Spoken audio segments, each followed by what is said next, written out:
यह एक गहरी शांत रात थी। हवा स्थिर थी और एकमात्र आवाज कभी कभार झिंगुरों की चहचहाहट थी। पूर्णिमा की रात में गांव एक भयानक चमक से नहाया हुआ था। गांव के सबसे दूर के छोर पर एक प्राचीन बरगद का पेड़ खड़ा था, जिसकी मोटी जड़ें भूतिया भुजाओं की तरह लटकी हुई थी, जैसे कि किसी को भी फंसाने के लिए इंतजार कर रही हो, जिसने पास आने की हिम्मत की। ग्रामीणों के अनुसार जो कोई भी रात में उस पेड़ के पास गया, वह कभी वापस नहीं आया। आज रात रमेश इस किंवदंती के पीछे की सच्चाई का परीक्षण करने के लिए वहां था। वह अलौकिक कहानियों में विश्वास नहीं करता था। उसके दोस्तों ने उसे चुनौती दी थी। अगर वह वास्तव में बहादुर था, तो उसे रात 2 बजे से सुबह 3 बजे तक पेड़ के नीचे रहना चाहिए। आत्मविश्वास से रमेश ने चुनौती स्वीकार कर ली थी। वह अकेला था। उसके हाथ में एक जंग लगी लालटेन मंद पीली चमक के साथ टिमटिमा रही थी, जो मुश्किल से अंधेरे को पीछे धकेल रही थी। फिर भी हवा भारी लग रही थी, जैसे कि कुछ अनदेखा दुबका हुआ हो, कुछ ऐसा जिसे देखा नहीं जा सकता था, लेकिन निश्चित रूप से महसूस किया जा सकता था। पेड़ के नीचे बैठे रमेश ने अपने आसपास का जायजा लिया। दूरी में गांव की फूस की झोपड़ियों से धुंधली रोशनी टिमटिमा रही थी, जहां लोग गहरी नींद में सो रहे थे। लेकिन गहराई में एक बेचैनी उसकी रीढ़ की हड्डी में रेंग गई। उसकी धड़कन तेज हो गई। अचानक सन्नाटा टूट गया।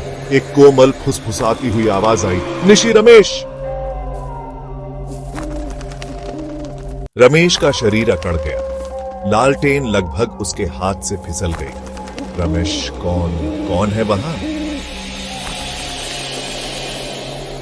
सन्नाटा। केवल एक उल्लू की दूर की आवाज ने जवाब दिया, लेकिन कुछ गलत लग रहा था। वह एक उपस्थिति महसूस कर सकता था, कुछ अनदेखा लेकिन अविश्वसनीय रूप से करीब।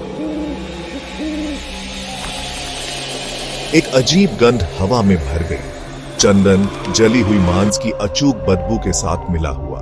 एक कंपी उसकी रीढ़ की हड्डी से नीचे उतर गई।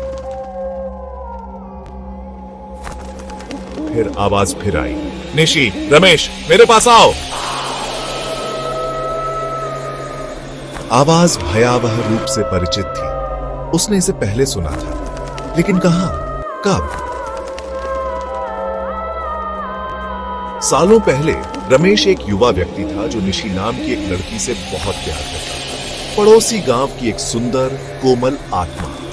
उनका प्यार मजबूत था, उनके वादे अटूट थे। महत्वाकांक्षा से अंधे होकर रमेश ने निशी को छोड़ दिया, अपने सभी वादे तोड़ दिए। उस भाग्यशाली रात निशी ने उसे आखिरी बार इस बरगद के पेड़ के नीचे मिलने के लिए कहा था। वह आया था। निशी's voice trembles as she recalls the moment. क्या तुमने मुझसे कभी सच में प्यार किया, रमेश?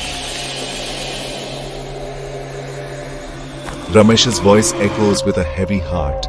निशी, मेरे पास कोई विकल्प नहीं है। प्यार खाली पेट नहीं भरता। Nishi's voice quivers with desperation. तो मेरा क्या होगा?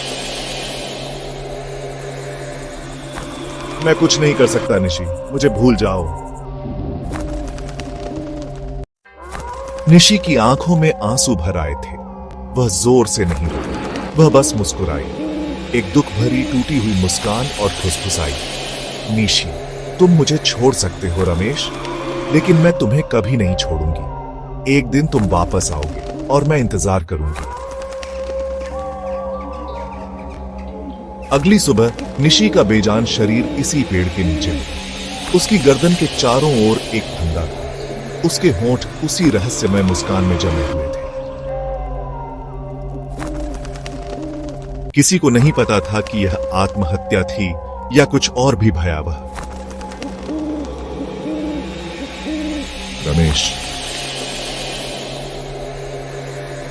रमेश हाँफने लगा। एक छाया उसके सामने बन रही थी।